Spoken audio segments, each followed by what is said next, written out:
Hello and welcome to the Build with Baer workshop. My name is Pat Baer. I'm here to build Lego set. Sorry, I almost said model kit, but we're finishing up a Lego set.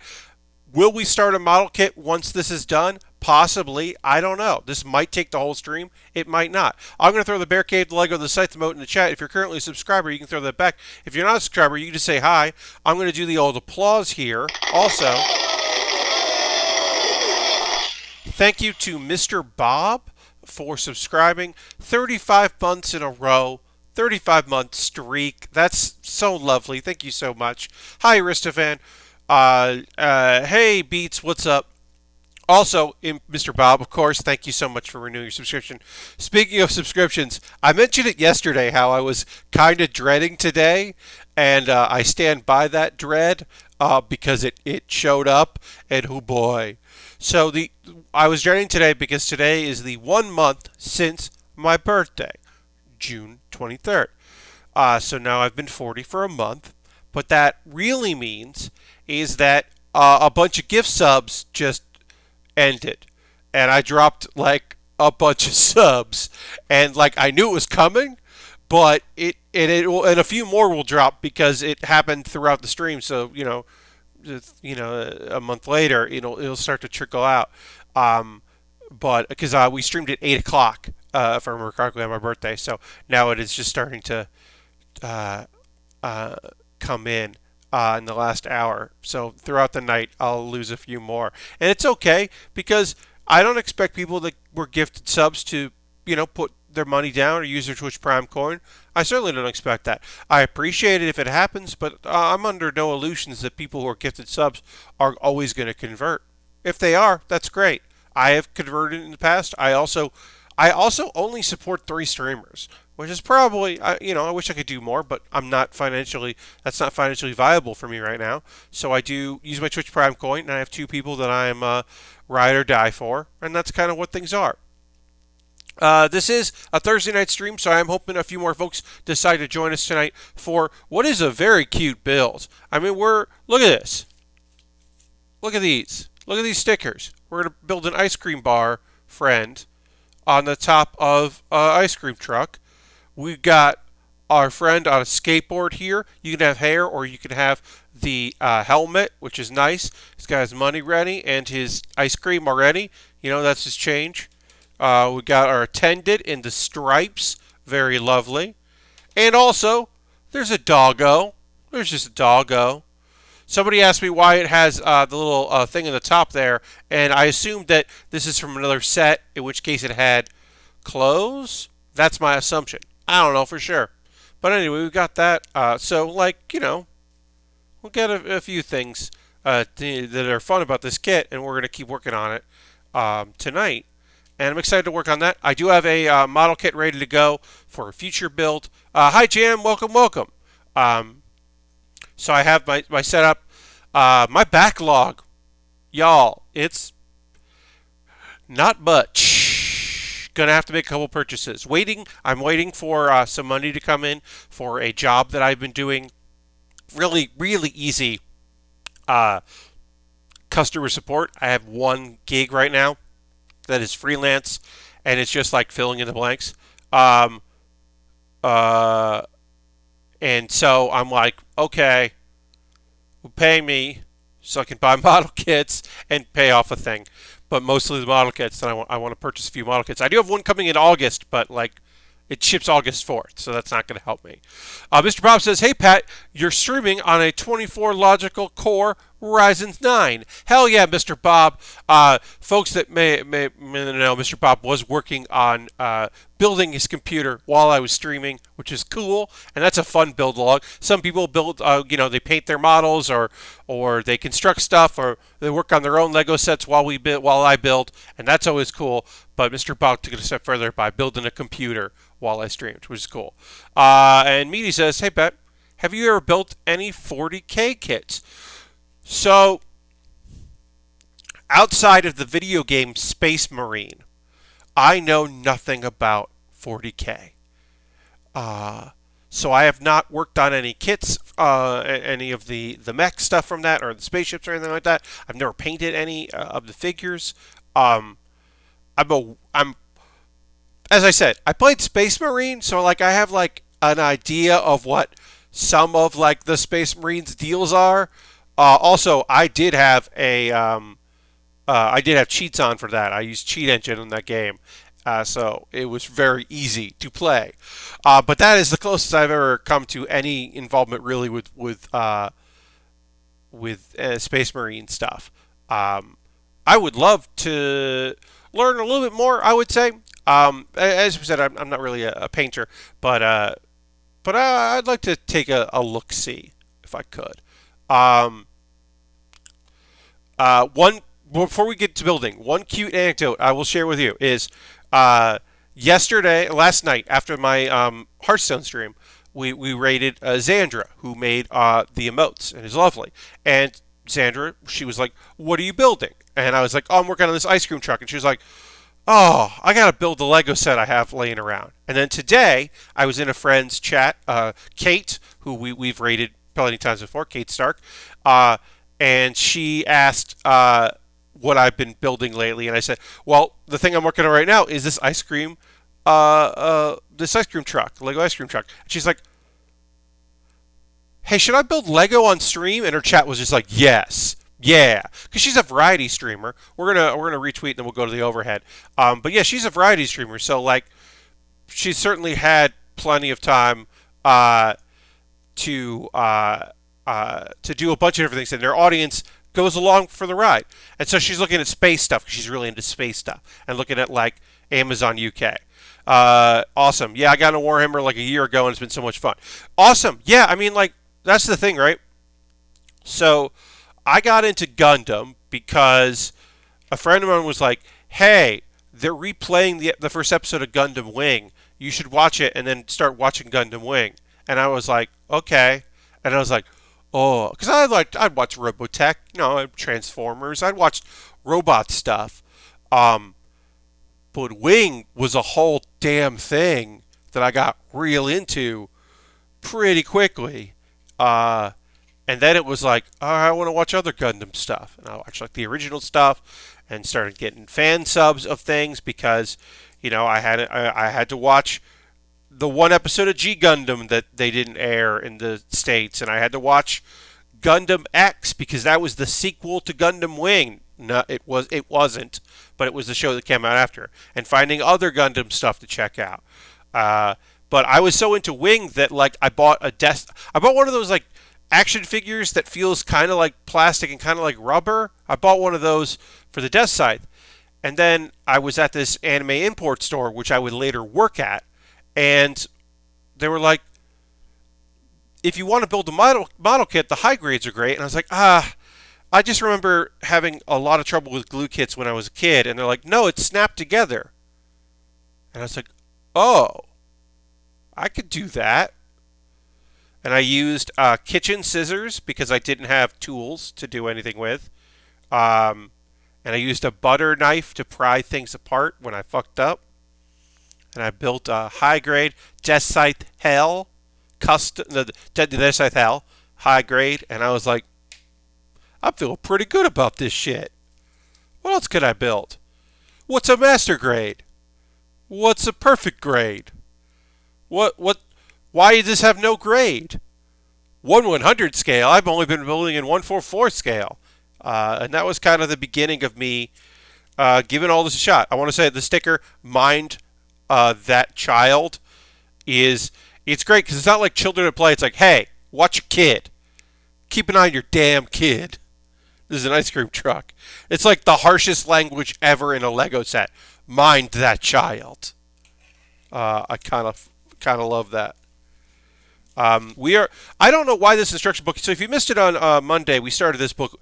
There's 2 booklets on this kit, and I don't like that. There's like 1 booklet for each bag. I know the second bag because I wanted to get going on it, but I don't love that. I think it's weird that we got more stickers to put on here, so we'll do that.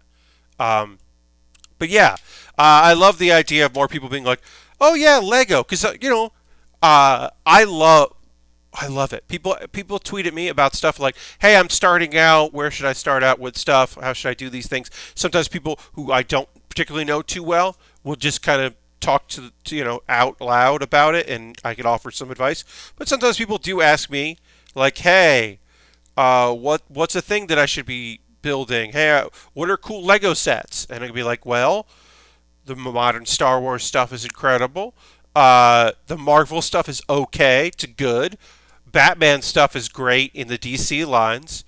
But then also, Ninjago. Have you heard about Ninjago? Because Ninjago doesn't have the tax that you pay. It's not tax, but the markup that you pay for licensed properties. Because Lego owns it. So you can build cool mech dragons with with ninjas. And people were like, yeah, I'm going to build that. Yeah. I've definitely sold for Lego quite a few Ninjago sets of people just being like, yeah, I just want a cheap thing. Or I just put in my Amazon wish list a couple 3-in-1s. Now, these are small kits, right? They're like a couple hundred pieces. But because they're 3-in-1s, I can build one, assemble a kit, break it down, rebuild it, break it down, rebuild it. So for me, that is money per piece, like the investment to the amount of time in a build is unbeatable. Like even the Lego Monster Burger truck, right? That Monster Burger truck, of course we were going to leave it as a monster truck. Hey, Lashbrook, welcome. Happy to have you here, as always, my friend. The Lego Burger truck, of course we're going to keep it as a Monster Burger truck. But it had 2 other modes. So we built those other modes, which are fine. But it was a burger truck, like with a Monster Burger truck. We were going to keep it as that. The 3-in-1s are great for me.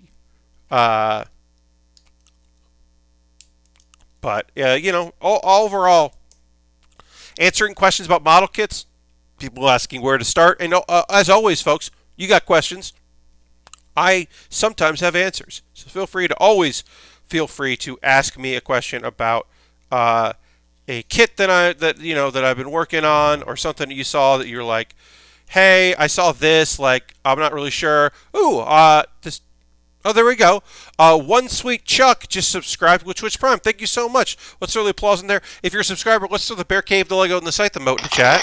And thank One Sweet Chuck for that subscription. I appreciate that very much.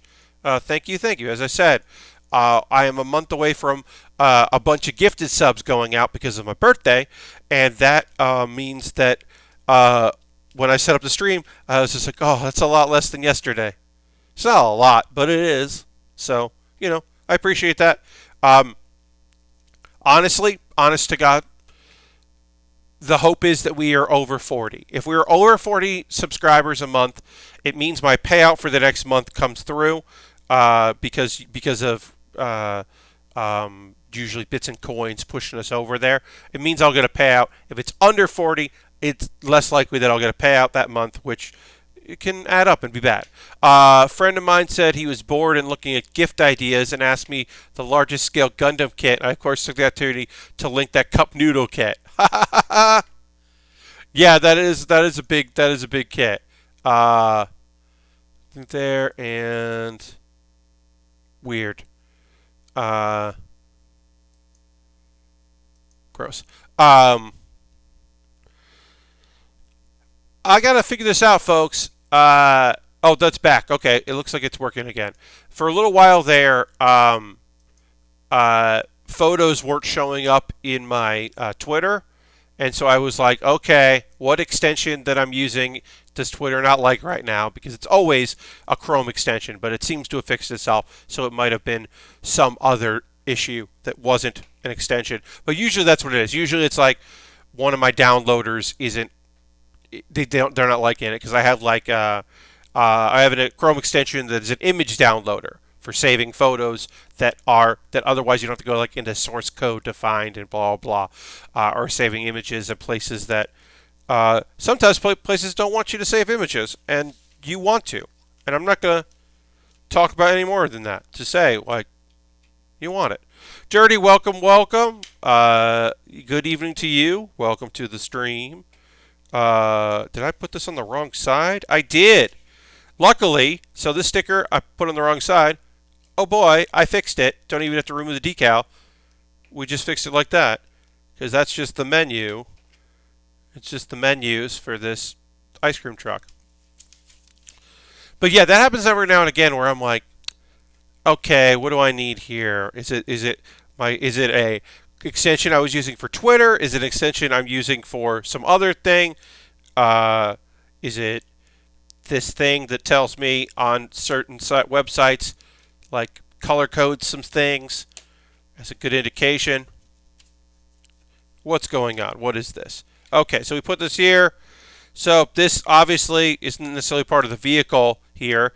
It's not the delivery window or the selling window, but it's set like this so you can get in and do some work in here if you want, which is a nice little feature. So you don't have to like take the top of the roof off. I said the roof of the car off in order to do some work, which is helpful. And we're just going to build up the insides. We got our little cash register here. This isn't a decal. It's built in. I love that. Lovely feature. This is a cute little Lego set. And like I said, I hadn't done Lego since I moved here. So that's been, a bunch of days, a couple weeks. And I was like, oh, well, this came anonymously from my wish list. So happy to buy it. So put that there. Great.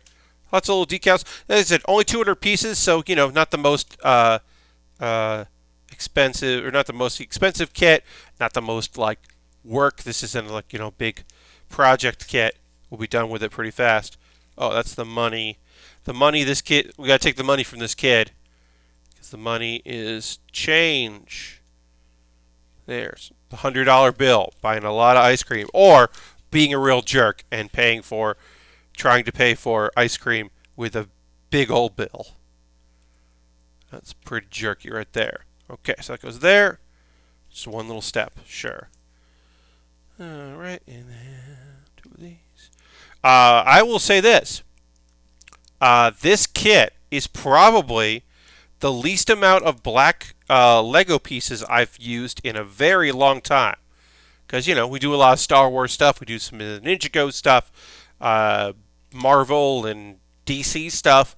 You're using a lot of pieces that are the color black, but not so much in this kit. Lots of blue and lots of white. I'm not complaining at all. It looks good. Very, very cute. All right, so that's the end of book 1. Toss. Book 2. Going for it. Okay, so let's talk about it, folks. I know y'all been patiently awaiting me talking about this important piece of news, which is the stationary bike add-on to the bicycle. If you haven't been following along, for a couple days there, I was riding my dad's bike out and around, refilled the tires, gave it a good cleanup because he hasn't used it in a while. Adjusted the seat, went out there, rode around. And then I was like, wait, hey, at Christmas, Mom bought you this kind of expensive thing that turned your bicycle into a stationary bike, and I helped set it up. Basically, it's this thing that pops out a little bit like a tripod. You put the back wheel there, a little thing goes to click and clack, and they attach to the frame so that the bike can go, and there's a little thing that goes in the front tire, just kind of balance it and raise the front tire up a bit. And it locks it in place, and it becomes a stationary bike. Because it's hot out there, y'all, and also there's traffic and various other reasons why I don't kind of want to. I was like, what if I didn't ride outside? And I rode inside, and then I could get water and take breaks. And so I was like, hey, what about that? And then I found it. My dad had never used it. It was a gift, but he just never used it. So I set that up in the garage. And, biking is not easy. It is good exercise. I am certainly sweating. And I am, where I'm at right now, there are no sidewalks, so you are walking in the road when I go for my walks. I'm still going to walk. I don't know how often I'm going to do it, but I'm still going to try to walk like a couple times a week just for a change of pace, and also because it's longer, whereas I'm biking for like 30 minutes, 40 minutes at the most. I'll go off for an hour-long walk. But the heat is a lot right now. So being able to like just stationary bike. Uh, so far I've just been listening to podcasts, but a thing I can do if that's the I want to is I've got an iPad Mini and I've got Bluetooth headphones that I use for my phone, but I could sync my headphones with the iPad Mini, and then I can watch like YouTube on the iPad Mini, like just put it on a thing in the garage and just bike there. Um, and that is something that I'm probably gonna do. Catch up on some video stuff. It's been nice to catch up on podcasts, but watching a video, and it'll be like I'm in the gym, Got my own personal little TV. Catch up on some video stuff. Sorry. Yeah. But yes, that cup noodle thing, I'm looking forward to it. I made sure all of the stuff that I pre-ordered from various places should all be coming here, which will be good because I was a little afraid that some of that stuff might go to New York. I do have forwarding, but I'm always a little worried about packages being forwarded instead of like letters. Also, the post office is in a little rough shape right now. So we'll see how that works. I'm going to take this off here. I am using just a sponger here to remove this. You could use the brick separator if you wanted to, but I'm going to try to remove this via sponger here. Let's see. Wedge underneath. Usually there's a little give with stickers, but sometimes they don't want to give. This one doesn't really want to give. We'll just say okay, and that's fine. That goes there. You can't see that, but that is now the front of it. You can see right there. And yeah, I'll admit I haven't really been doing a lot of stuff the past couple of days. As I said, I played Hearthstone last night. We won a few. We lost a bunch. We were disconnected at the end. It was okay. I had a good time playing. Um, but yeah, right now I am in the midst of applying for work for a bunch of places. As I said, I did have one little gig that was doing some. They basically have a backlog of customer support, so they're paying a few people to just go in and reply to folks that like outstanding, and they're like, "We'll deal with shipping stuff. These are all just like questions about products, and we'd rather not have our people worry about that." So I've just been answering like, "Hey, I can't view this on the website," and like, "Hey, you used to sell this thing. How come you don't anymore? And how do I find it?" And I've just been doing that for a company, which has been a good little bit of business. But I've been looking obviously for more out there, trying to get something local that I can still do from home, that kind of thing, but is based here. So I'm trying to figure stuff out with that. Who knows how that's gonna go? Oh, that's neat. Oh, that's kind of cool. All right, so we're building a window here. So you can see part of the frame is this window that's right there. But we're going to put on this window here that the idea is that it can slide. So once we put the roof on, it'll still be able to slide back and forth. And that is a very neat little feature because right now it's not attached to anything. That's a cool little feature.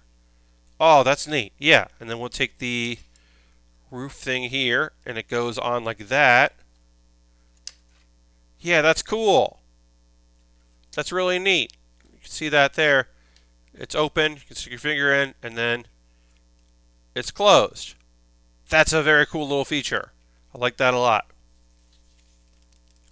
But yeah, I've been trying to find something, so I've been doing a little work.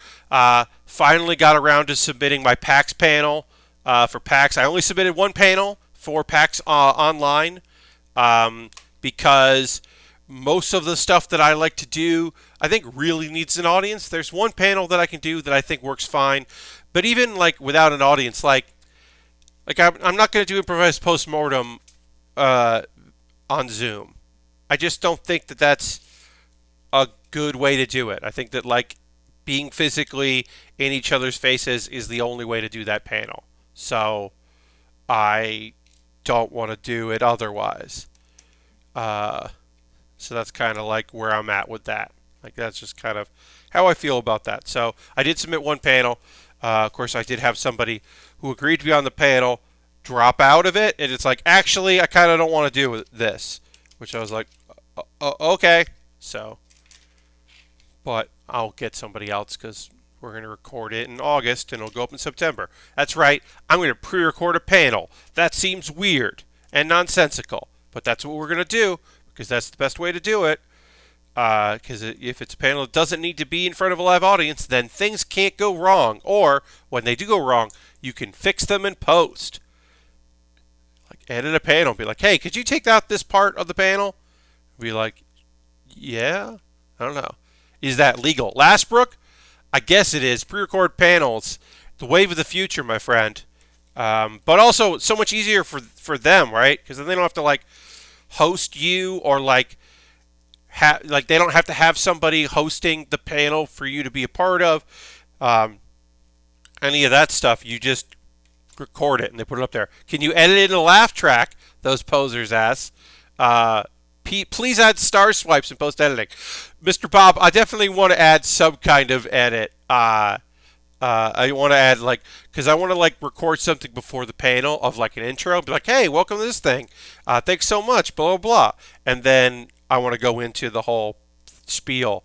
Laugh track. I don't know if I'm going to edit in a laugh track. I think that might be a little overboard. But I like the idea of star wiping into the panel starting. But yeah. I mean, just on their end, logistically, just having a thing where they're like, okay, and now hit play on the video during this live stream, and then we're good. I think makes a lot more sense. They're also like, it doesn't have to be an hour, and I was like, I want it to be an hour. I think 4 people talking about a topic, an hour is good. I mean, we could do more than that, but I think it'll be fine. I got some great guests. As I said, one backed out, but I have 2 other guests that are really stellar and cool, and you'll like them, and you might know them. And maybe one of them was on the last Pat Bear's Anime Club that was a panel at PAX East 2020. Maybe. All right, we got Mr. Chill's Ice Cream. It says Mr. Chill's Ice Cream right there. Put that on this. Cool. Very neat. Sure that I didn't put that on upside down. But yeah, so that was good to get that done. Not to blow up their spot, so I won't say the names. I'm going to a wedding on Friday via Zoom, which is weird. But 2 friends of mine are getting married on Friday, and they're doing a Zoom thing.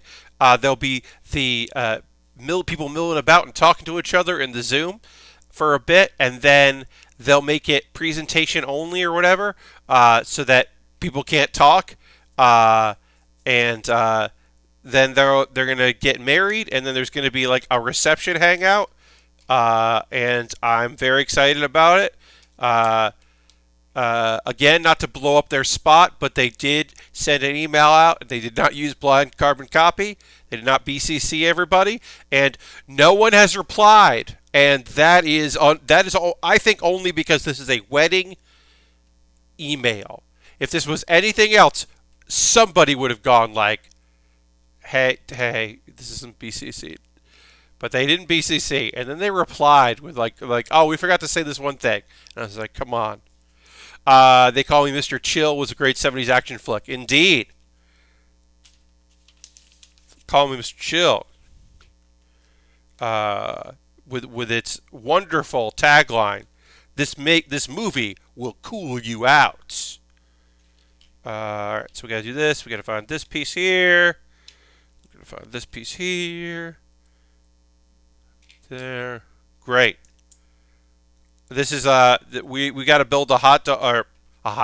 This is not a hot dog cart.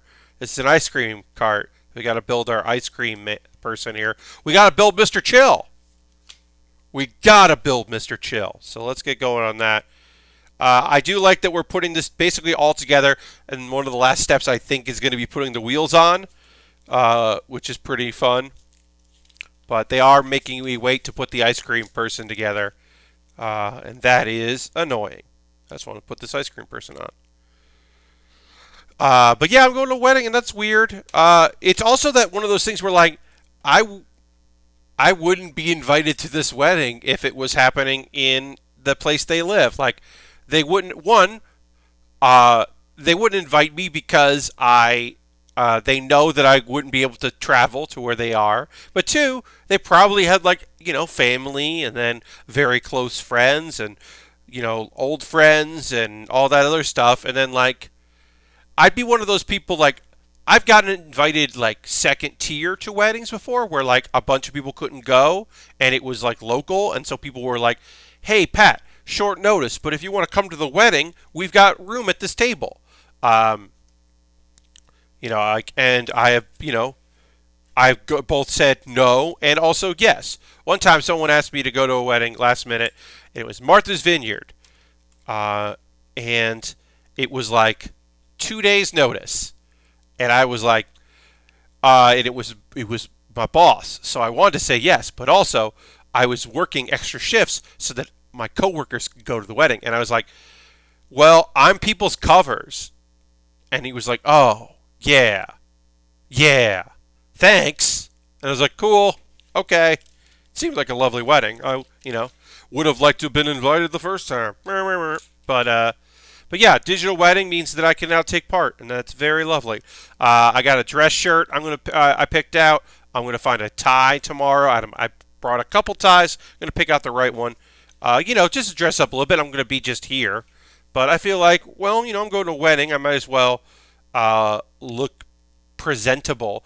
Will I be wearing shorts? Of course I will. No one's gonna see me. They're gonna see this. Well, they're gonna see a widescreen version of this because in Zoom my camera goes wide, so I have to clean up a little bit. But they're going to see this.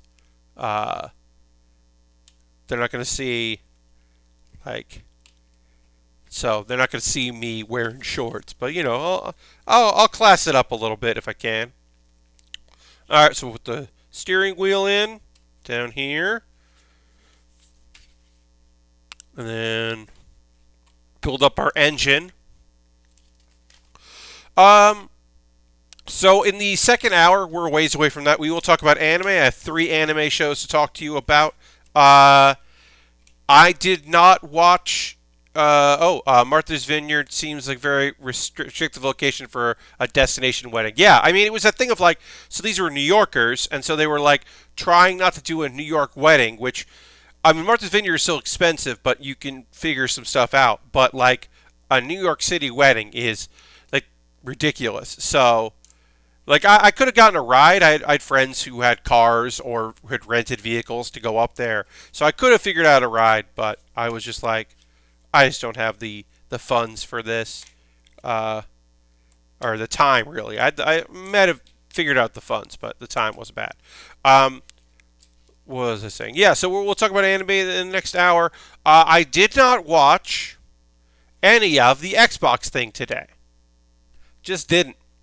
Uh, I've heard some stuff, and of course, the websites that I follow and the podcasts I listen to will, I'm sure, be talking about these events, and so I will have a bunch of information based on it. But I was just like, no, I'm good. Outside of I don't believe to be snarky, but apparently my tweet was snarky. I was told. But I did not think it was, but apparently I did snark. I tweeted about how we're not, like, y'all, come on, they're not gonna make Viva Pinata 3. Like, they're just not. Like, I am sorry, but they are not going to make Viva Pinata 3. Viva Pinata did not sell well. And then they took a risk on the second one because they had all the tech and they had worked hard on it. So they were like, let's do a second one. And then they did a second one. And that sold worse than the first one. Like, it sold way worse than the first one. So And yes, the cartoon did pretty okay. Uh, but that doesn't just. But that maybe was justified doing a third one at the time, which they didn't do. So, like, no, they're not going to make a new one. The closest thing is the people that made Ukulele, or whatever it is, that game is a spiritual successor, right? And it was made by a bunch of people that left Rare to make that game. So that company could theoretically make a spiritual successor to Viva Pinata, and that's it. That's your only like possibility. There are no other possibilities available. Uh, it's just not gonna happen, and I'm sorry. I liked Viva Pinata, but uh, Viva Pinata 3 will come from another company a la Bomb Rush Cyberpunk. Yes. Whereas Bomb Rush Cyberpunk is gonna fuck. Like, y'all, am I excited about someone just being like, well, we'll make our own goddamn Jet Set Radio, and we'll also get the composer of the music from Jet Set Radio to make music in our game. Fuck you, we'll just do it ourselves. With our very like way too, y'all, way too close. Those characters are way too close. Sega is gonna send a letter. Aren't we already getting Snack Friends game in the spirit of Viva Pinata? So Dirty. Well, there's Bug Snacks, which kind of feels like a like. I think Bug Snacks is gonna have a plot to it. So it might not really be Viva Pinata, but it does definitely have Viva Pinata vibes. It's got good vibes to it. But I think that game is gonna like have like a story. I don't know. That's my feeling. These young horses are gonna do some wacky stuff with it. But yeah, is the love for Viva Pinata genuine? So Mudon, it is remembered fondly by some people. The same people that people that love Rare but don't love Donkey Kong. Those are the people that are just like, oh, because they're also like, oh, nobody gave Nuts and Bolts a chance. People gave Nuts and Bolts a chance. It wasn't the game they wanted, but they did try. But I think that there's love for Rare outside of certain things. I will always be sad that Viva Pinata is a Windows Live game. They may also be locked, yes, to Vista, yeah. I think that like the people that played it really, really liked it. It's just not enough people played it. Yeah, I think the first game is very good. I think the second game is fine. I don't really remember it. I didn't play, like, there are ports or versions. I don't know, Lastbrook, about Rare Replay. I don't know where that is available. I cannot answer that question, unfortunately. All right, so there's the lid. We got our roof. I said lid, but that's the roof. All right, our last thing we got to build here. We got to put a cool face on our ice cream bar. So we put this here, and we're also got to put whatever. There's more to do, but all right. So let's put a cool face on here. But yeah, no, I mean, like, I really liked. I really did enjoy Viva Pinata quite a bit. So I would be happy to play more of it. But like I said, the second one sold about 500,000 copies international, like worldwide, and obviously that's physical sales, not and things are different. But that's not enough. The first one barely sold sold 1,000,000, I should say, and the second one sold half that. That's bad.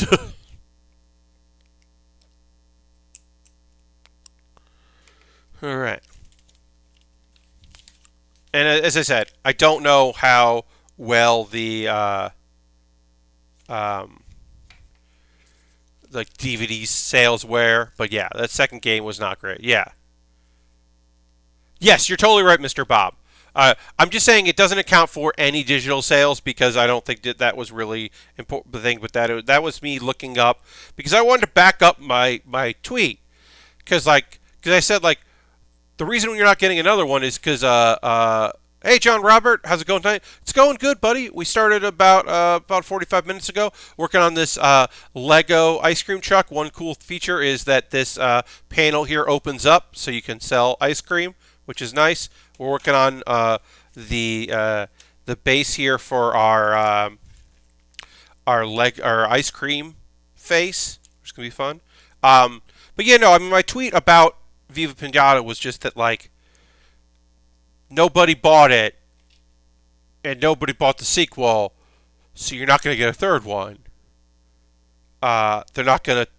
That's not how the things happen. Um, and and I was like, I have to back up this data because people are gonna be like, well, I bought it, and it's just like, yeah, I know you bought it. You definitely bought it, person that really needs to tell me that you bought it. I believe you that you did, but I also believe that like not a lot of other people did. And hey, sales don't have anything to do with quality. Things that are bad still sell very well sometimes, and things that are good sometimes sell well and sometimes don't.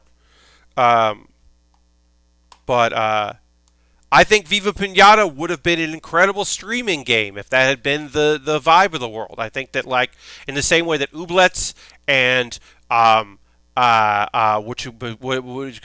Animal Crossing, great chill stream games. I think Viva Pinata people would have been really psyched to watch people like with cool pinatas like and you know that had done a lot of cool work. I think that that would have definitely caught on with an audience.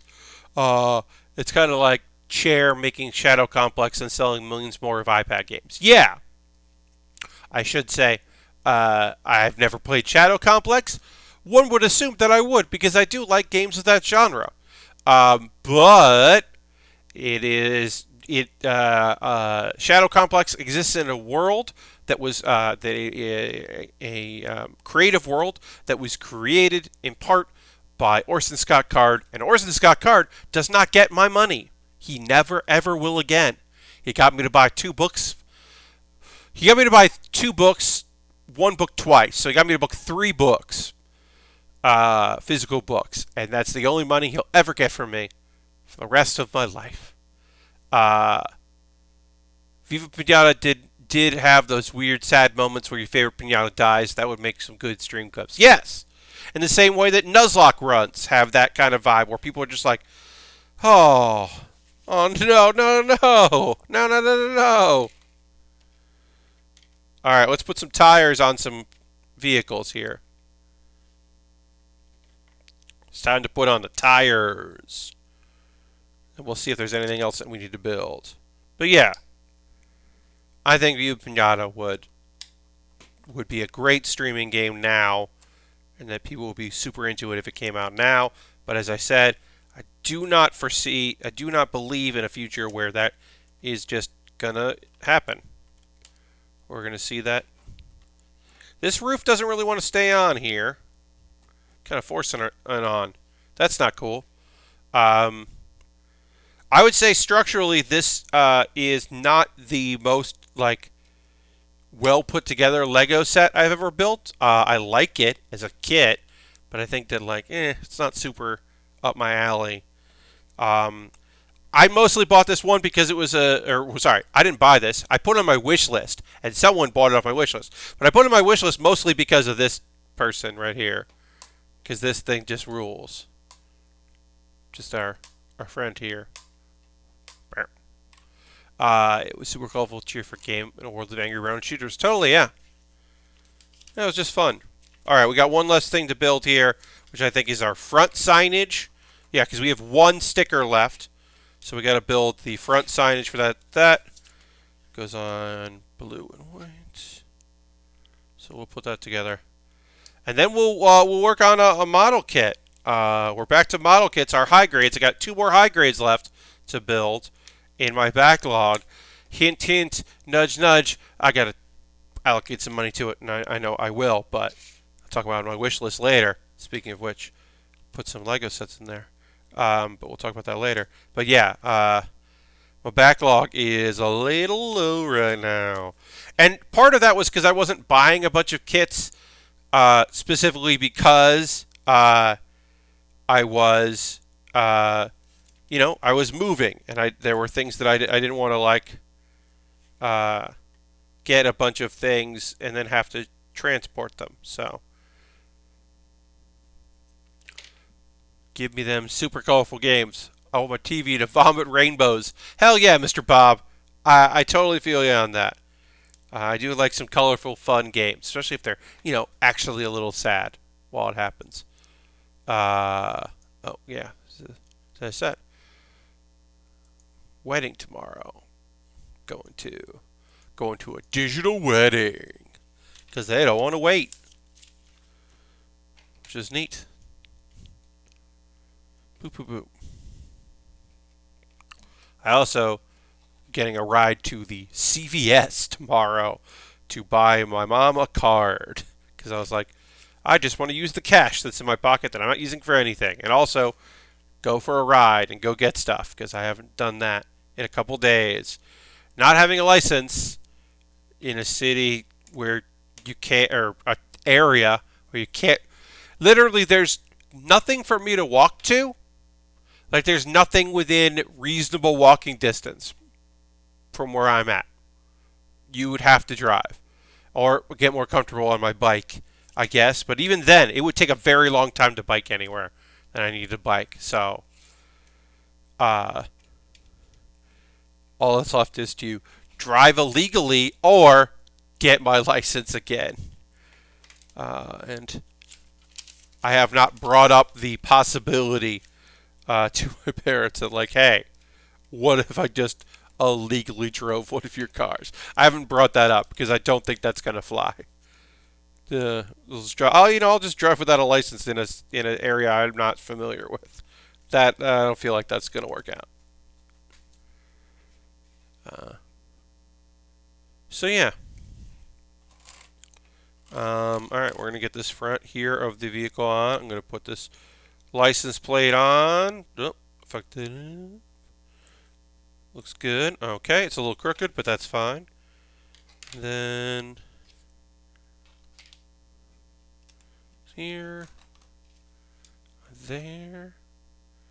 How's everybody doing tonight? Let me know in the chat how you're feeling. If there's anything cool going on with you, anything you're excited about. If you watched that, the Xbox thing, and there's something that you were like, oh, but they talked about this thing, and that's rad. Like, let me know. I'm excited. Like I said, honestly, it is the announcement of Bomb Rush Cyberpunk, the spiritual successor to Jet Set Radio or Jet Grind Radio, that I'm like probably the most excited about because that's just awesome.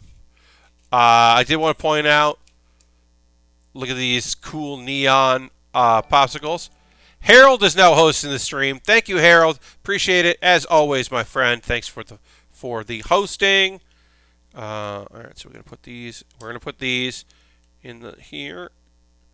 But yeah, I always appreciate that. But yeah, I love Jet Set Radio. Jet Set Radio Future, I liked.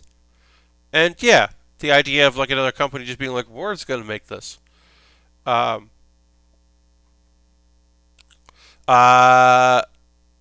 says, I'm thinking of buying the G. Ellis kit. It's a suit from Divers. Looks pretty cool. Ooh, okay. I was wondering, Pat, how do you think you would handle it if you got a raid with several thousand people? So, Def Beats, the very first thing I would do is change the chat to emote only, since I don't have mods. If someone raided with a couple hundred, and I've had that before, where I've had like somebody raided with 100, it drops off pretty quickly, and I was able to handle it because most people are pretty chill, and they're just like, "Oh, what's this? Oh, that's cool." But if I got like 1,000 or several thousand raid, I would go emote only or slow chat or just definitely, change what was going on with chat to kind of like relax a little bit of what was happening. And I would be pretty freaked out. I think I would, do okay eventually, but I think that it would be a lot. That's a lot of people to suddenly be all up in your business, asking you questions about things. Yeah, I don't know. That's a lot.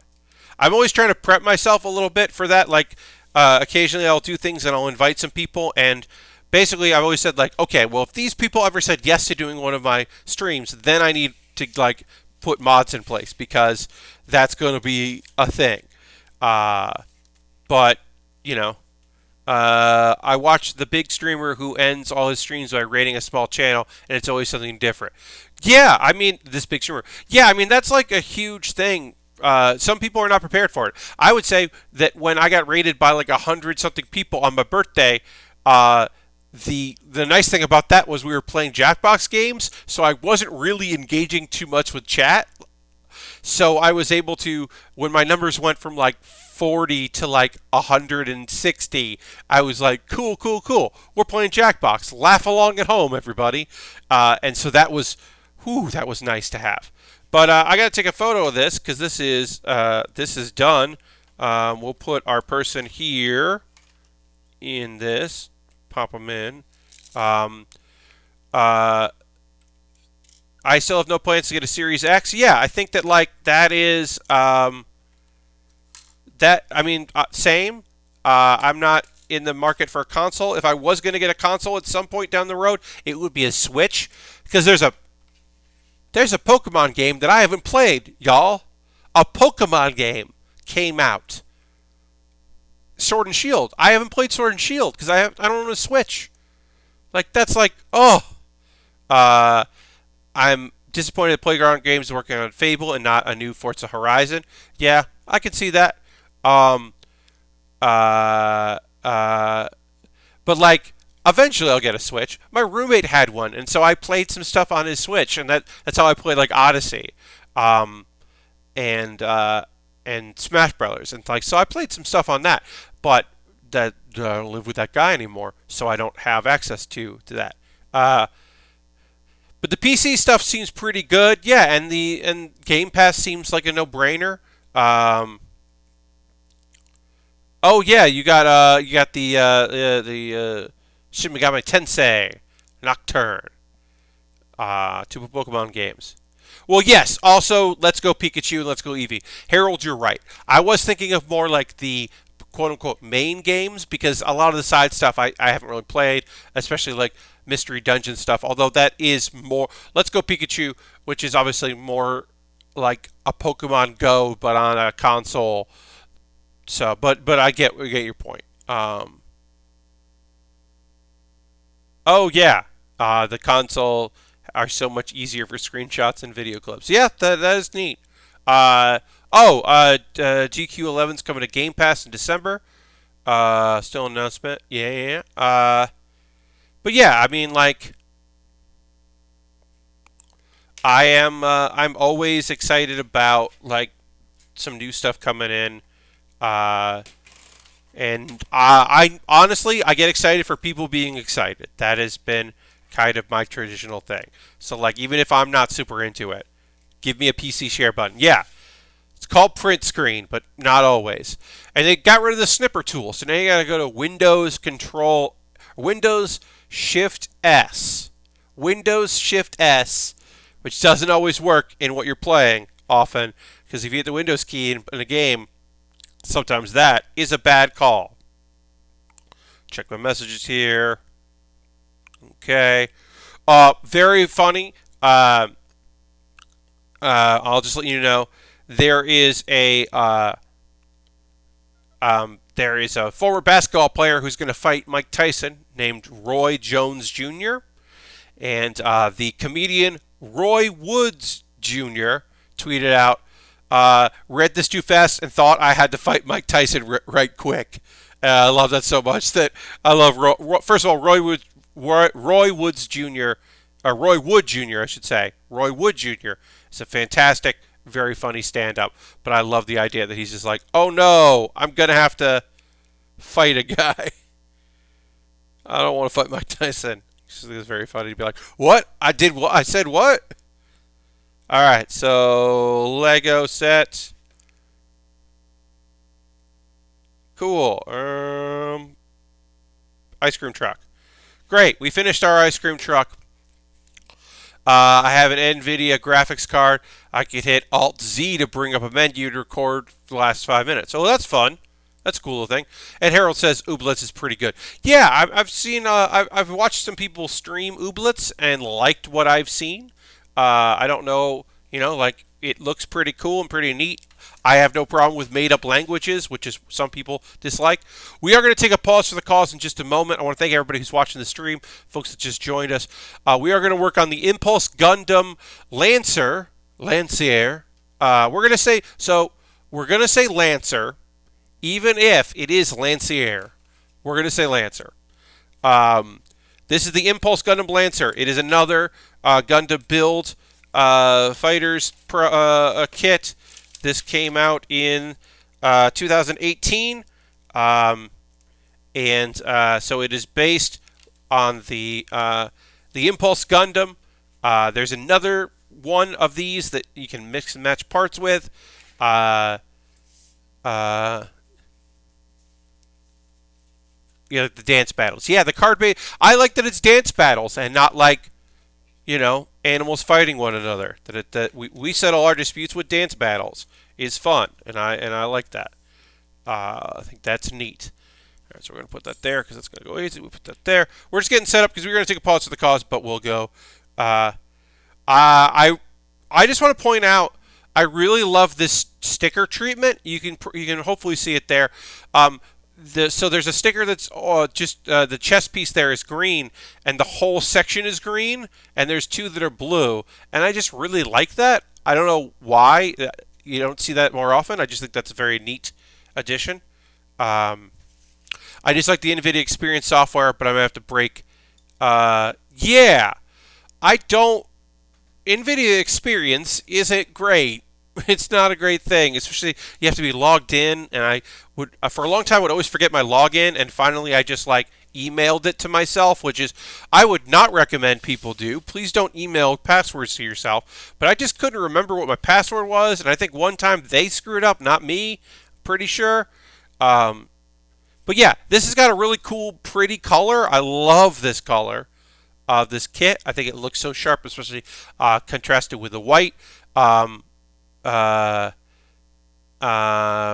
manager is the way in the light. Lashbrook, you're not wrong. You're not wrong. I have password manager. I just don't use it for everything. But I have a strong password for it. My NVIDIA password can't do anything other than let me download NVIDIA drivers. It's also there to suck up your PC information in a way I'm not cool with. Yeah, I don't disagree with you, Mr. Bob.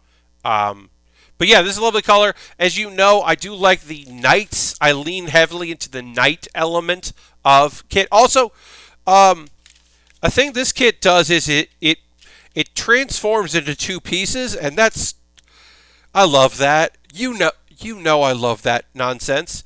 So it becomes like a ship, like a little ship, and then also like another little ship.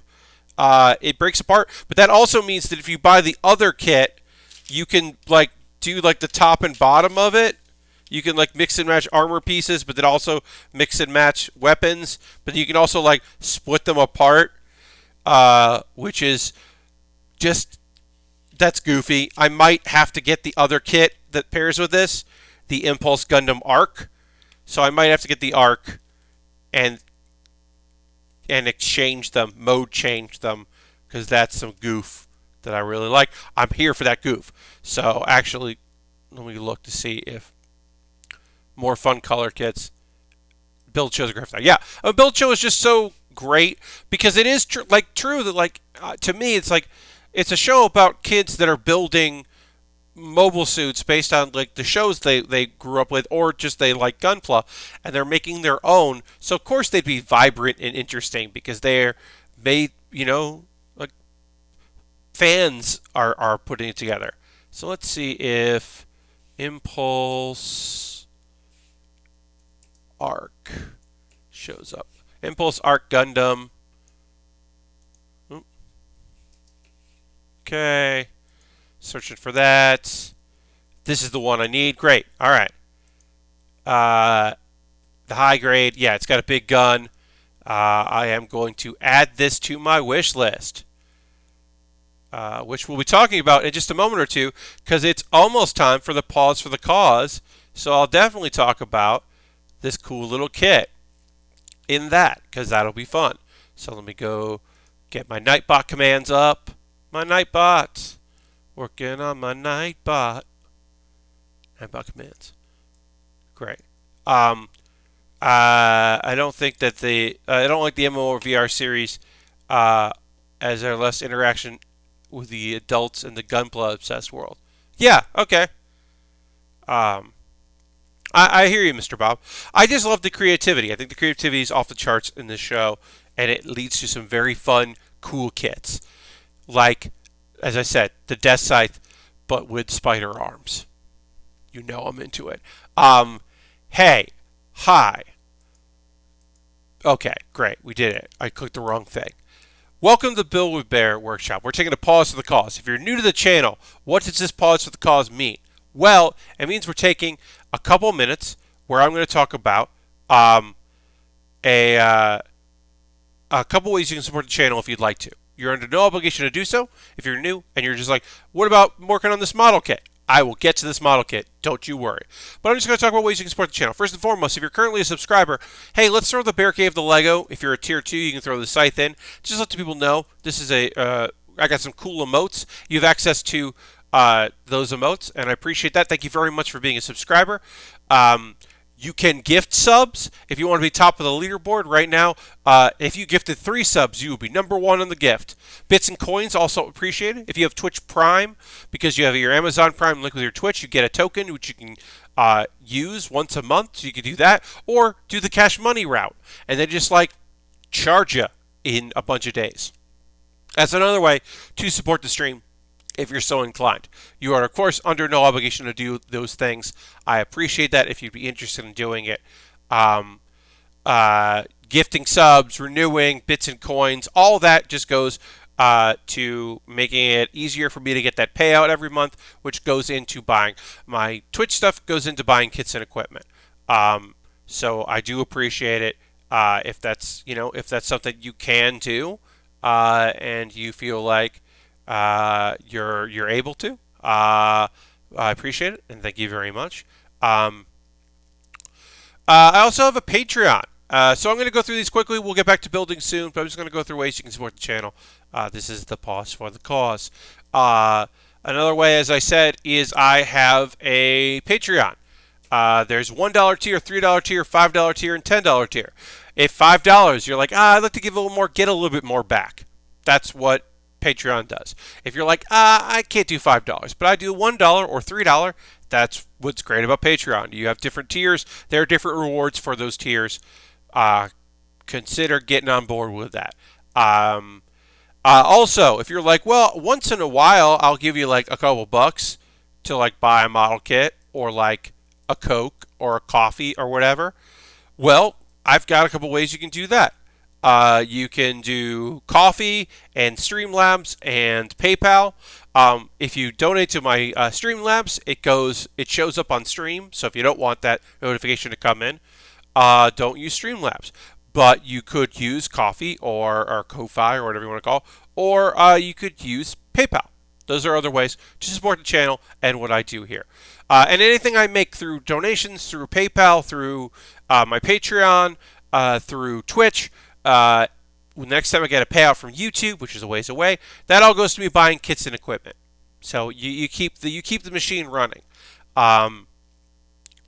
As I said, I have an Amazon wish list. I just added the other half of this thing, so that someday I'll pick that up and then I'll mix and match them. But I have an Amazon wish list, and you can buy something on the wish list. You buy it, it comes here, you can attach a note if you want, you don't have to, and it jumps the queue. So I'll build that before I build the next thing that I've got on my backlog. I put up some very inexpensive Lego sets because they're 3-in-1s. It means that I can tear them down and build them again, so it'll go for a couple streams. So that's nice for me, but they're cheap for you. So I added some Lego. There's some high grade stuff in here. The GLs high grade, as I was mentioned in the chat, that's in there because that just looks kind of neat and scary. Also the Ogre, uh, GNX from Divers just has cool swords. I was like, I wouldn't mind building that. So yeah, I got a bunch of high grades in there, some master grades, a real grade or two, some all kinds of different stuff. And as I said, you buy that, it jumps the line. Some of these things don't have free shipping right now, so I would say wait until they do, especially if they have Amazon Prime. And at the very bottom, I've got some other things that you can get that you could pick up that's on my wish list that are just tools, and that would help me, including the one that would just make this chair way more comfortable because it's not. So there's that. We'll get back to building again in a second, as I said.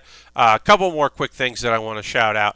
I have USA Gundam Store. You could buy a gift card to USA Gundam Store, then you whisper me on Twitch, send me a DM on Twitter. My DMs are open. With a gift card, you get a code in your email. That's another way if you don't want to use Amazon, but you still want me to buy model kits, specifically model kits, because that's what they sell. They sell other stuff, but I wouldn't take the gift card you sent me and bought myself like a cool like action figure. It would be I would buy a model kit with the money you sent. Or you could be like, hey, I just sent you $30. Can you buy this kit? That's and tell me the kit you want me to build. And if I haven't built it on stream before, I will. I have a Discord. Join my Discord. It's full of nice people. My Discord fucking rules, y'all. It is quiet. A couple posts a day. People posting stuff they're working on. People being excited about things. A video that I make, I'm going to talk about in a moment. Somebody made their own in a chart for Baering the List. That was nice. A couple of links. Pat Bear's Anime Club. I made a video in Pat Bear's Anime Club this week about the tools of the trade, the stuff I use to find out about upcoming anime and then track when the shows I'm watching are on. So I talk about like the obvious ones and then a couple sites you might not know about, including one to find some old stuff that you can just search to see if things are there. And instead of having just to Google and hope that you don't end up with bad links.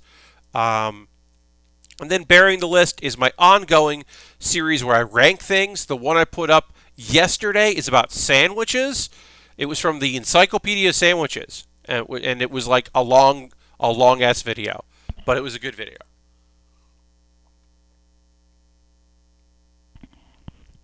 Sorry, I had to drink some water, but I think that went well, and it's a good video. So check that out.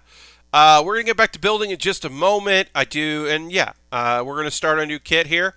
I'm just going to go into my profile here, hit this, and then just go. Lego is done. It's impulse time. And I'm just going to tweet out that we're doing that, because that's what we're doing. Working on the Lancer. I gotta be better about that, y'all. I gotta be better about tweeting out when it's time to work on something new. And then let's see if I can edit that and just do Gunpla, Impulse, Gundam, Lancer. See, great. Okay. So let's go to the overhead for the Impulse Gundam and let's get started. And then also, we can talk about anime. Black Clover. Black Clover is the first thing I'll talk about here. Black Clover is in, because it was on hiatus for a bit. It is back from its hiatus, but it is doing a filler arc where they're training, but they're not really training. Like, there was some training, but the last couple episodes have just been like, nonsense, but good nonsense. So we did a heightened round two of dating. Finroll, we have not seen in a couple episodes, was there. Gordon talked. Y'all, Gordon talked to a person he doesn't know that well, and he talked in a normal speaking voice. It wasn't. So Gordon is the guy that looks like if Marilyn Manson was a magician, was also a magician, I guess, a wizard. He's a real creepy looking dude. He's not a creep. He's just a creepy looking dude, but he's a lovely, lovely man. So he used to whisper so much that they would subtitle it in Japanese, because no one could understand what he was saying. But now he held a conversation up with someone he doesn't know that well, and that was just like rad as hell and very fun. But anyway, it was a blind date. We had a bunch of characters interacting. We got to see the girl with a bunch of sisters that is kind of has the hots for Asta, maybe, but at least has a good time with her. And then Noelle was there, and we had Noelle and Cersei both pretending to work at this place. Meanwhile, the captain of the Golden Dawn, Charlotte, was there, because everyone that works for her or that is in her guild knows that she's got the hots for Yami, the leader of the Black Bulls. They all know that. So they were all they're all there trying to support her, even though they think he's a gross dude. As I said, the real thing was that's a crew where all the guys that are in it have minor support roles and just take care of the house, and all the women are front and center. And then it was real. The bunch of them had secret boyfriends, and I was like, nah, no. Maybe a couple of you have secret boyfriends, but not this many of you. No, anime. That's not. No, there's a reason a bunch of these girls joined this place. They had a very specific reason for joining, and it's not so they could keep their boyfriend. They had to keep their boyfriend secret. Get out of here, anime. But yeah, it was a pretty fun episode. I'd like to see a little more action, so I'm hopeful that I dropped a piece, y'all, so I'm trying to get it, but it's on carpet, so it is hard for me to get this piece. It's easier to find now that it's carpet. When I drop a piece, it doesn't bounce all over the place out of my way, but it is harder to pick pieces up without getting out of my chair, which I didn't want to do. But yeah, it was fine. The next episode, I think, looks like there'll be more nonsense, but they're going to deal with some of the underwater people things, which is kind of fun, so that might be cool. And maybe there'll be some training. Maybe we'll see characters grow and do some stuff. But yeah, for the most part, just a bunch of nonsense. This episode was just silly. It did have that nice thing about a bunch of people, they're just so rooting for her, even though he is so dense. Also, Gordon in one interaction figured out that this was a date, and that Charlotte is interested in the captain. He picked up on Gordon, the weird dude, who, as I said, is just a weirdo that looks like if Marilyn Manson was a wizard. And he even was just it's nice that we're meeting. I make dolls. I hope I can make one of you. Which is just so weird. Just a weird thing to say, dude. It's just so weird. He's just such a weirdie. But I love him. But yeah, he... okay, so we were up there. Building this up.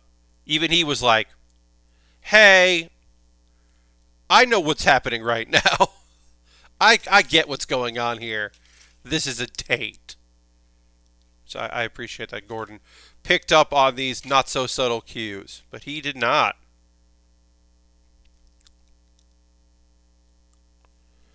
So that's that. It was alright. It was okay. I'm just happy the show's back because I like Black Clover. It's a good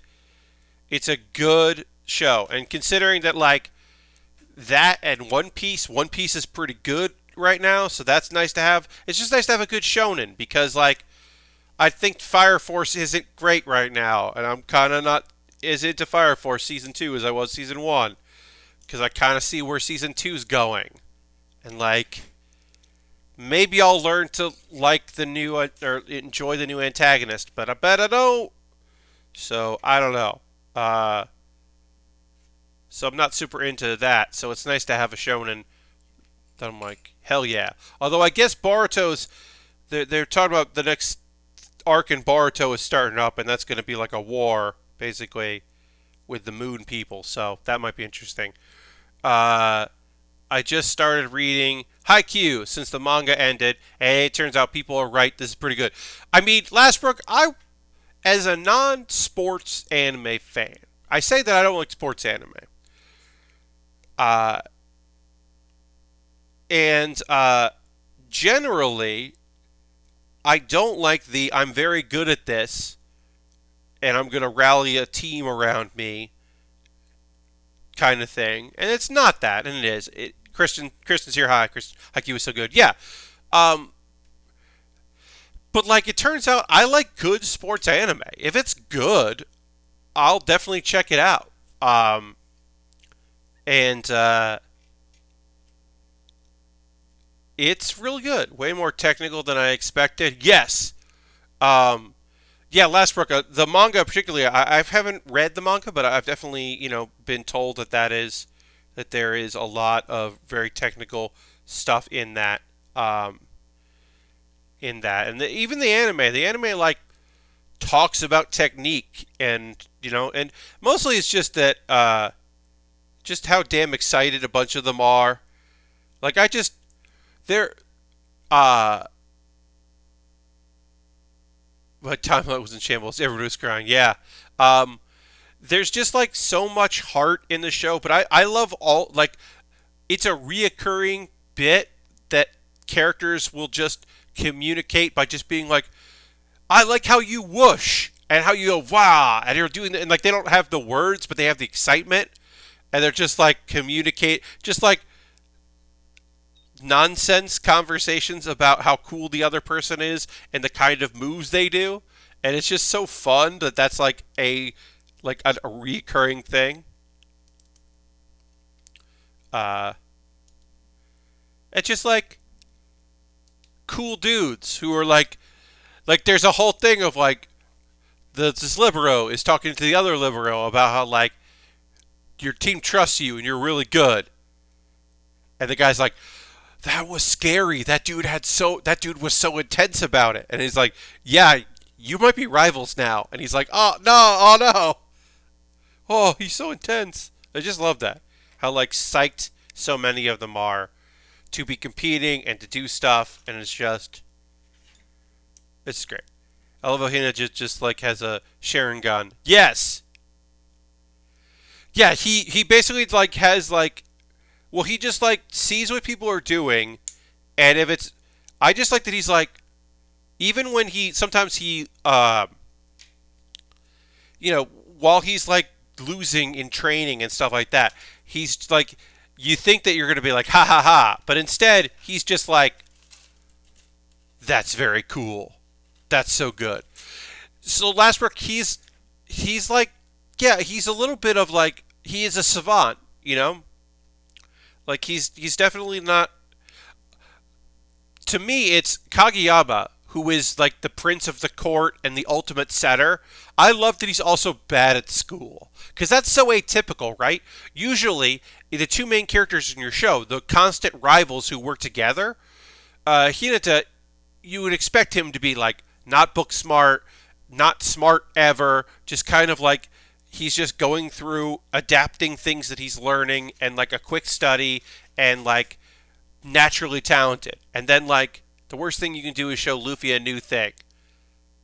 Oh yes, yeah. Last book, he now can use hockey to see fragments of the future because he was just like, oh, I could do that. And now, right now, Luffy in the anime is trying to train to do a thing he saw that he just remembered that Rayleigh did like like a while ago. But he's like, wait, Rayleigh did this thing. I should learn how to do that. So I can attack from afar. Um, but yeah, Hinata, you expect him to be kind of a goof and kind of not know what's going on, but the decision to have Kageyama or yeah, Kageyama also not be good at school stuff or just not focus on it is also really great. This is a great choice. Yeah, all the members of the team, like, and even like the minor guys, they get their points. The idea of doing a whole season of an anime that's just one match or one game, I should say, like one game is the whole like 10 episodes or whatever. That's a that's just awesome. It just fucking rules. But yeah, I should probably read that manga. Oh yes, the Chloe Advisor is great, and there's just a lot of ongoing wonderful nonsense with her that is very fun.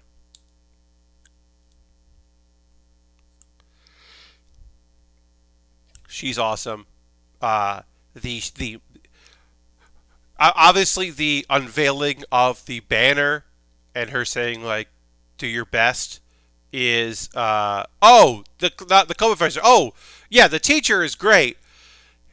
He just gets to be a blubbering mess, and he's so excited about volleyball. I thought you were talking about the manager, who was great, and her shining moment of the shoes, uh, her running with the shoes moment to get Shoyo's shoes because he grabbed the wrong backpack or something. I can't remember. Yes, there's a backpack switch. Her shining moment in that episode is beautiful. There's so many great moments there. Uh, yeah, there's just like a lot of great characters. Like I said, I binged it. Sorry, trying not to say that. I marathoned it this summer, and it's great. She didn't even talk for like 2 seasons. Yes, yeah. I mean that was the idea. She's the quiet beauty that cares a lot, and like when she talks, it means something. So when she's like, "Good luck," or "Do your best," then all these dudes just start crying because she like emoted. Yeah, it is a beautiful moment in Haikyuu. All right, I just dropped a piece here, and I don't know where it went, so it's part of the there it is. All right, I gotta go to the table for this, so I'm gonna keep my audio going. I'll be right back, but I'm gonna keep my audio going because I have to. It bounced. It did bounce. The carpet keeps it pieces from bouncing too much or skidding around like they would on hardwood, which is what they used to happen all the time. But it still does happen where I drop a piece and I have to go and reach it. Uh, oh yeah, they're just a bunch of great characters. That show is full of great characters. Okay, we're back. Sorry about that, y'all. It's a lovely show. A show that I don't. The thing about an original anime that's not based on, a video game or a mobile game or a manga, Decadence. The anime Decadence is not based on anything. So, it gets to be pretty weird because it's not based on anything. So you don't know what's coming. So Decadence is the name of this big old yeah, it's this big old ship vehicle looking thing, like dome thing, and you're like, these monsters came and decimated the Earth, and humanity is trapped on this thing, right? And there's this warrior race that showed up, and they're not humans. They but they look like humans. They're humanoid, but they're another race. They're a warrior race, and they fight these giant monsters, and then the blood. Oh, it's not available. So I'm sorry about that, Christian. The blood from these monsters uh, powers the decadence, the vehicle, and this is humanity's last hope. Well, we found out in episode 2 that there are artificial intelligence that live on this ship, uh, and then humanity and the artificial standards take on humanoid-looking bodies. The gifted are humanoid-looking things, but they're not humans or human. They're not. They're just artificial intelligence in android bodies, and they're humans that are chipped to control them, and the humans don't necessarily know what's going on, and in fact, definitely don't know what's going on. In episode 3, we learned more of the truth. So, like, we knew that the our young girl's boss. We find out that he is one of those. He is in a humanoid-looking body. There are multiple people there. So apparently, in 2040 to 2400, whatever. Yes. So he basically humanity almost wiped itself out, and corporations, because the humans were dying out, corporations, global corporations, started to make artificial intelligence, and then one company became completely controlled by that artificial intelligence and not humans. And ooh, that piece! Wow, wow! This piece just broke in my hands, folks. This piece literally broke in my hand. Holy shit! I haven't had that happen to me in a long time. Y'all, we were just talking, and I went to go put this piece in where it belongs, and it literally broke in my hands. Oh wow. Well, I will glue this in place after stream on my own time before Saturday. Let me just get the rest of this other part of this piece in, and then I will glue the other part in later. But yeah, I went to go put this piece in, and it just literally broke in my hands. So, well, I'll liquid cement it in place and tape it on. But yeah, that just broke in my hands. At least broke where I don't have to take it apart to glue that on, but I'll just fasten it on. It's okay. That is a bummer, but it's not the end of the world. But yeah. So this corporation of all artificial intelligence, little AIs, they bought the rights to humanity, and so this, and they basically, humans think these monsters came and destroyed Earth, but humans destroyed Earth. They think they're the only inhabitants of outside of the gifted, the warrior race that fights them. They don't know that the gifted are they don't know that the gifted are artificial intelligence in android bodies. They don't know that there are also artificial intelligence in human-looking bodies walking among them, and they don't know that they are basically enslaved in this city to do the bidding of these giant, this corporation, and that their planet is now entertainment, basically, and the gifted that are doing these things are basically playing a game in these bodies, and they're like, oh, gifted die sometimes, and it's like, not really. Their bodies give out, but they don't die unless they get reprogrammed because they broke some rule or something, which happens. So yeah, also our girl who lost an arm years ago, when she lost an arm, she was presumed dead, and her chip malfunctioned because every human is chipped. So she is kind of off the grid, and he got her a new arm because okay, so now she's got a good arm, a new arm that can be a weapon because he's training her. It's kind of like a reason to live. So that's interesting. I don't know where this is going to go. DECA-DENCE. It's kind of an interesting show. I don't know. It looks awesome, and the animation is really pretty, and the fights are kind of cool and weird, and it's like, it was kind of funny because he's like, "Oh, this is like a breeding spot," and he doesn't want to say this is the training ground for new recruits to the game. Says hi, Sazabe. Yes, so it is called DECA-DENCE, DECA dash dense, um, uh, and it is on Funimation, and I believe Anime Labs as well.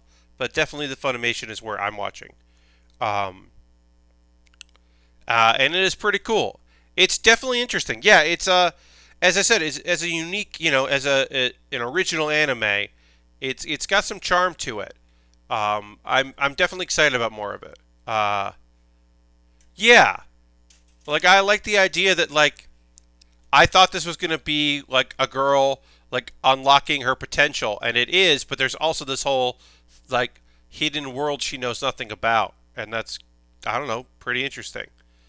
And she's about to be in over her head because there's an underground battle about to take place. We'll see what happens. And okay. All right, so let's keep building our head here. In the last show, we got to talk about GIBIATE. GIBIATE is. I don't think this is a good anime, but I also think it's a pretty okay anime. Like, I haven't made my decision about it being good or not.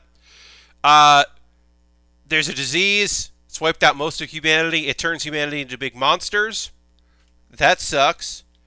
Humanity's fighting back. They're trying to do their best. A lot of them are gone because they failed to do their best.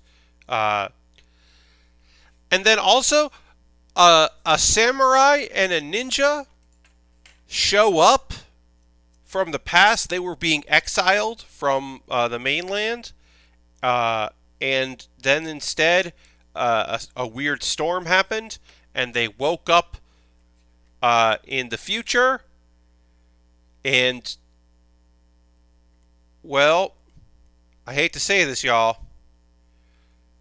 I watched the first episode, and the anime looks like poo-poo. Yeah. So I will say this: the monsters that they fight are computer generated, and it's bad. It's very bad. The generated monsters look terrible. The anime itself looks pretty cool. So the second episode, the monsters look better. Christian, I would say the monsters look way better. Maybe watch the second episode. Also, he gets a samurai sword. So our shinobi learns how to use grenades, which is pretty great, and he uses a few of his own tools. But it's mostly about how our samurai got a sword, and kind of kicked some ass. Things go wrong. Second episode, things are going wrong, but designs are okay. Yeah, but he did really good, and he killed a lot of monsters, and people were like, oh, this dude is strong. Hell yeah. And it worked out okay. And at the end of the episode, there was an agent in black with like a hood. Hello. And then there was also some guy that also looked like he might be from the past, or he might just be like a government official wearing traditional garb, because that also happens.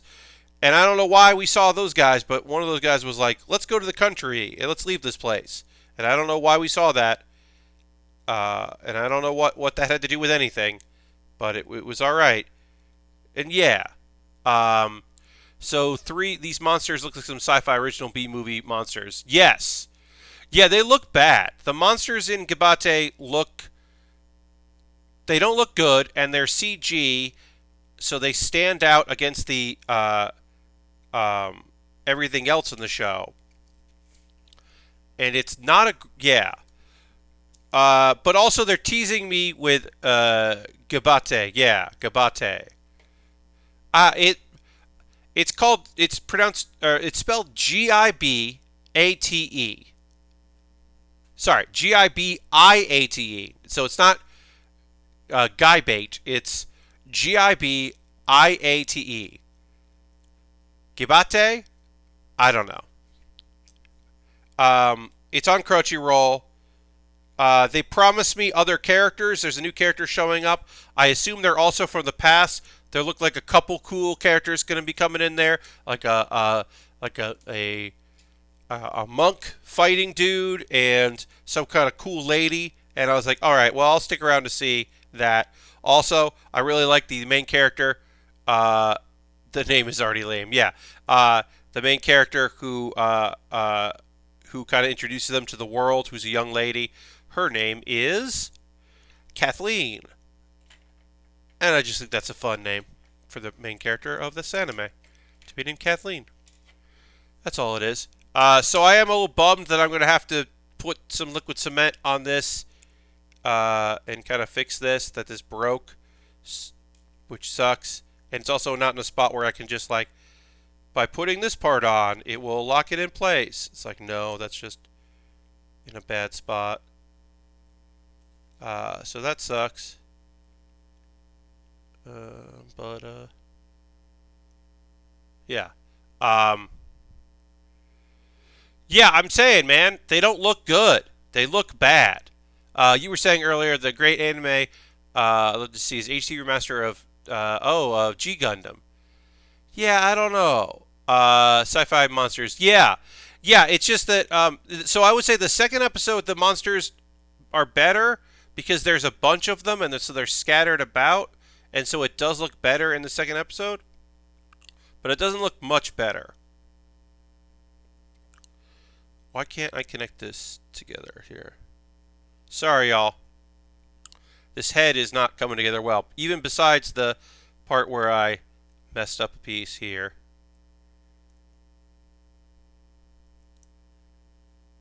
This face is just not doing what I need it to do. Just to go right there.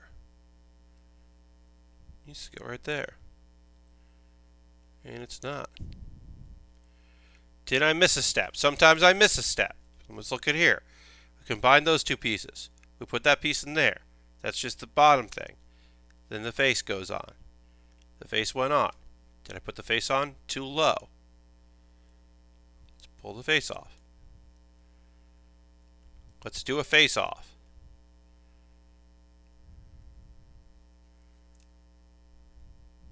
No, that's the only place for the face to go. The face goes in there. Oh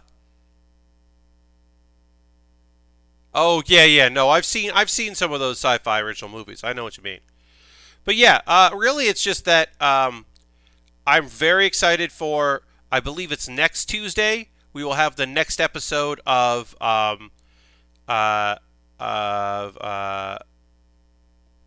maybe this is the wrong piece. J1. We're gonna get the next.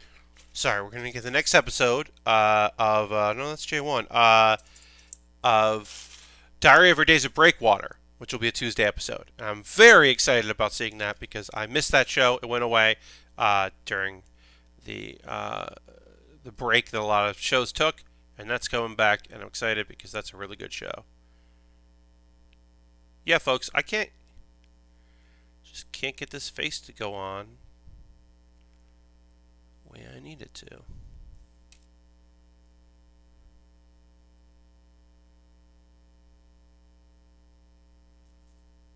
Huh.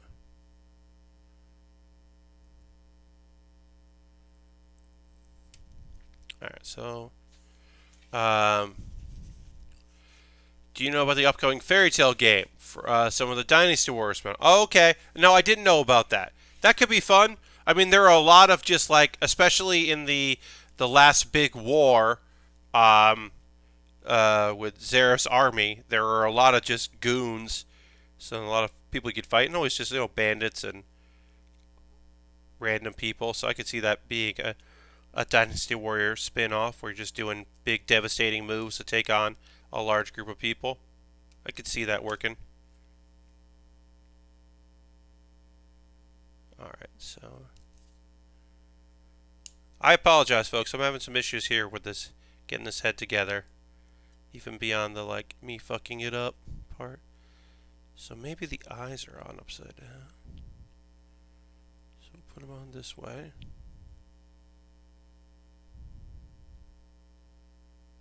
Alright, so we'll put it on that way. Maybe that did it.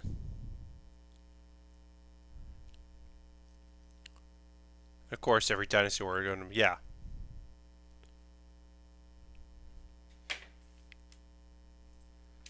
Yeah, that could be cool. I like Fairy Tale.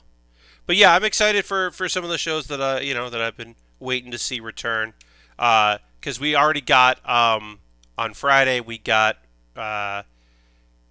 Food Wars came back after its hiatus because it had basically restarted in the beginning of July.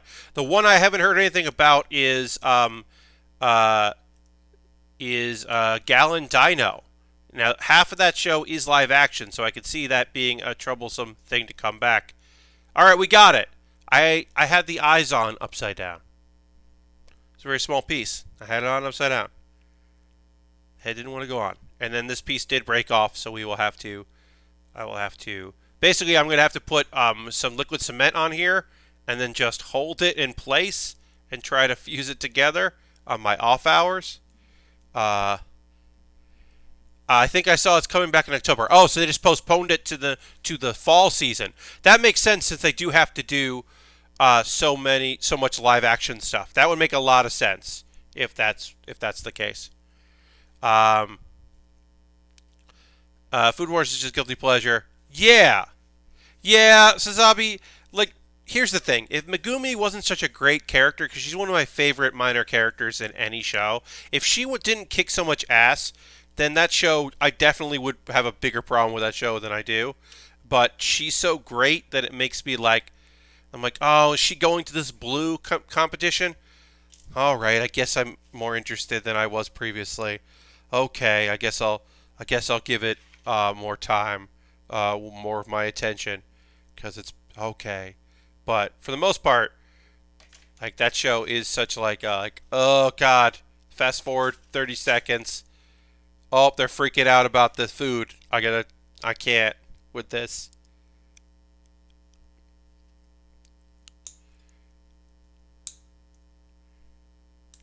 Okay.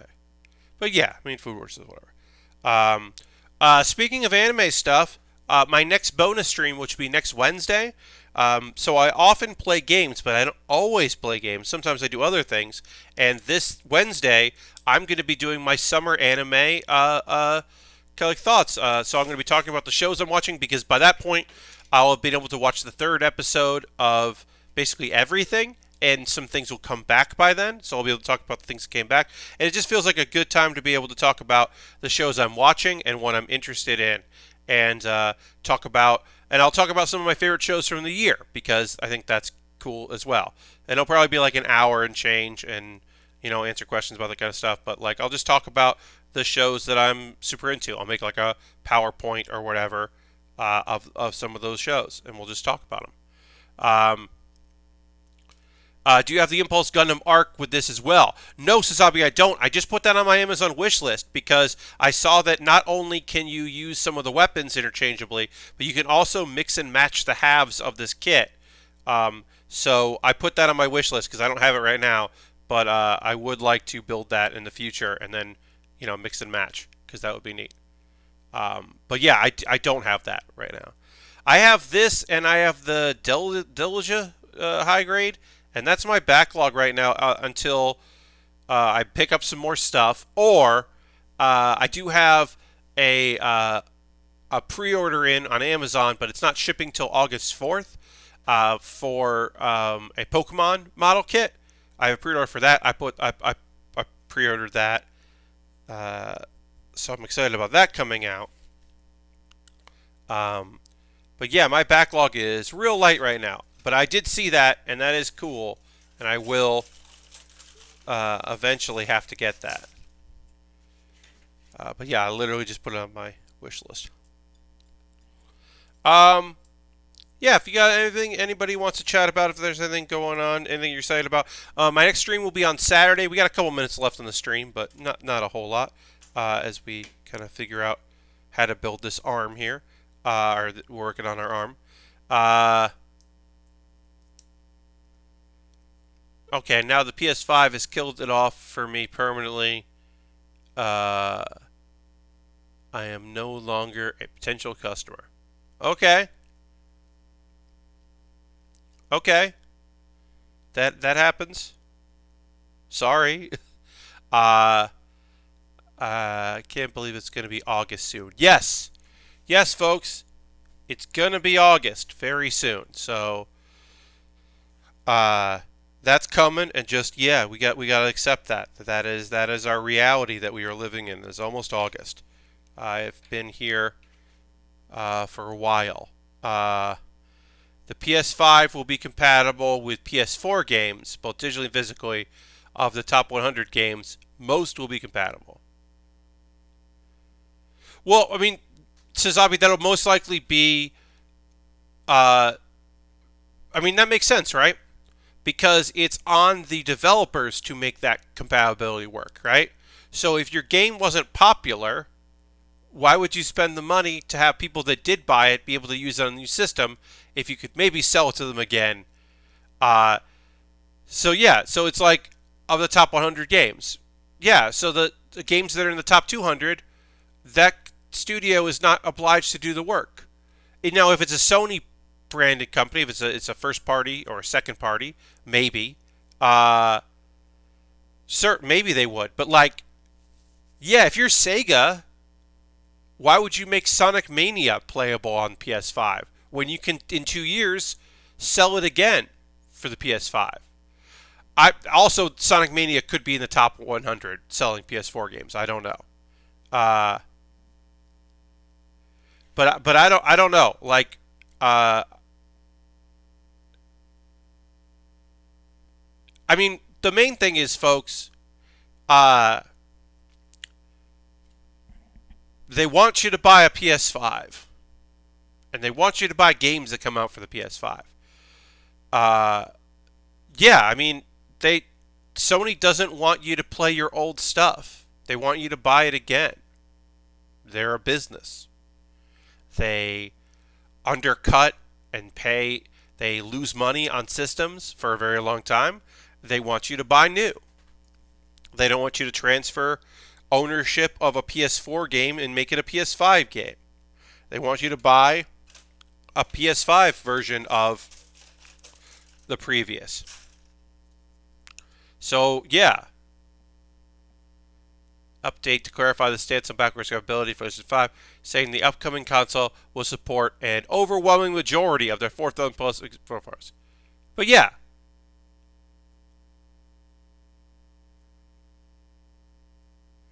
Yeah, and some stuff won't ever come back.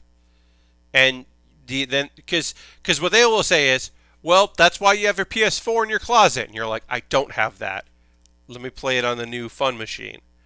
Um, but yeah, I mean, like, if a developer made a game and it didn't sell well on the PS4, but you bought it, they're not incentivized to make it compatible for the new system because also they might not be a developer or with a publishing deal anymore.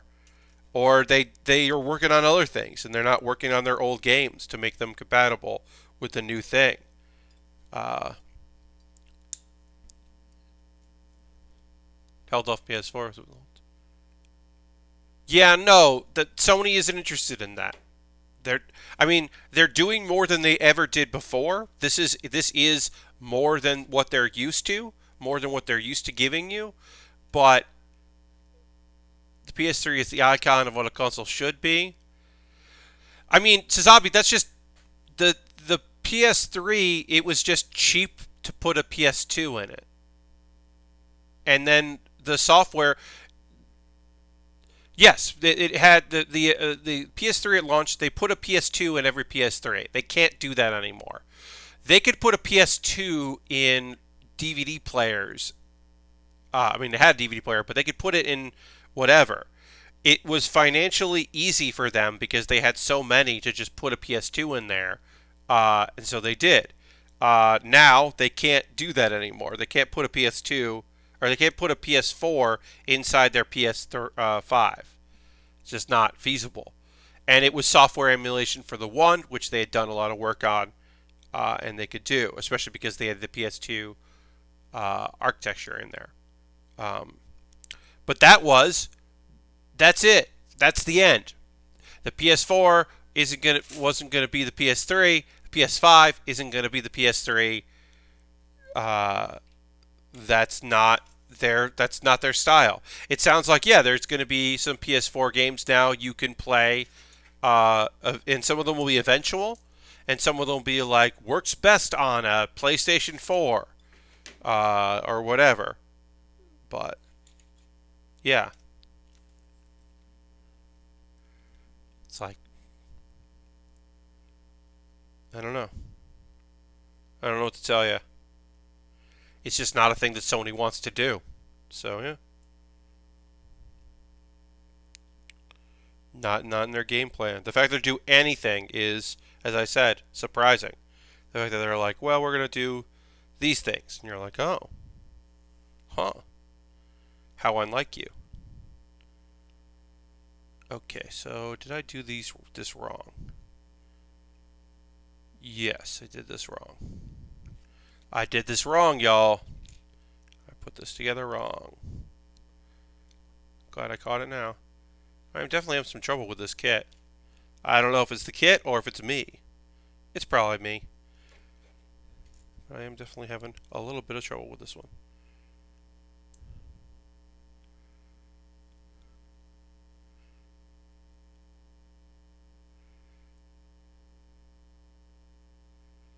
Yeah, I know that. But here's the thing. They don't think that. Uh, they don't think that backwards compatibility sells systems. They just don't believe it. They have data that tells them what they want to know, which is that a majority of people didn't use it on the PS3. They have the numbers to say that they don't need that. That doesn't matter to their core.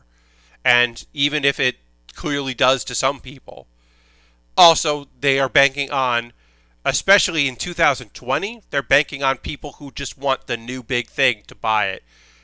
So that's why they're throwing you the quote unquote throwing you the bone of being like, well, we're sending, hey, at launch these games will work, and then eventually more. But yeah, I just don't think they think that it is uh, a feature that they need to include. It's just not a thing they're interested in doing, even if it would make some people happy. You know, I don't know. I mean, I'm not. As I said, if I'm going to buy a system this year, it will finally it'll be a Switch. So I'm not the target demographic for any of this.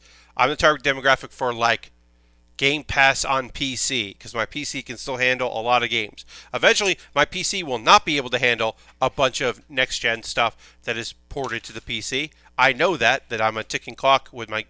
There'll be some games that come out that it just doesn't work, but a lot of the indie stuff certainly will still, and I'm not worried about that because that is a lot of what I play. But yeah, Game Pass will still be totally worth having. All right, we're gonna wrap it up there. Uh, um, uh, but they also don't want you to play the good game from a series when they'd rather you buy the new game from the series. So like, they don't want to give you. They don't want to give you like a game that they would rather sell you the next one of. Like, they're not going to be like, on day one you can play this thing, and then also please buy the fourth one. They want you to buy the fourth one because that's how they make money. Anyway, we're going to end it there, talking about commerce and all of that. Thanks so much for watching the stream. I hope you had a good time tonight. We finished up the ice cream truck. We started our impulse. We'll keep going on the impulse on Saturday. I'm gonna fix the head of the impulse that I messed up. But we will go and raid. That's what we do at the end of every stream. We go and give a raid to a streamer. And we'll do that now. We'll figure out who's on. So again, thanks so much for watching. Oh boy. If you want to check me out on Saturday, I will be streaming again on Saturday. So thanks for that. For coming for that. We are going to go get spooked out a little bit by going to Mary Kish. Mary Kish is streaming Silent Hill Origins with Nina, Hentai PhD. And so we're going to go there, and that's going to be scary and spooky. So we'll go check her out. But I hope you have a great night. Feel free to come join the raid. If you don't want to join the raid, you don't have to. You're more than welcome to just go about your business. But yeah, Silent Hill Origins. That is spooky scary. But feel free to come along on that. And again, thanks so much for watching. I'll see you on Saturday for the next Bill with Baer. Take it easy. Bye-bye, everybody.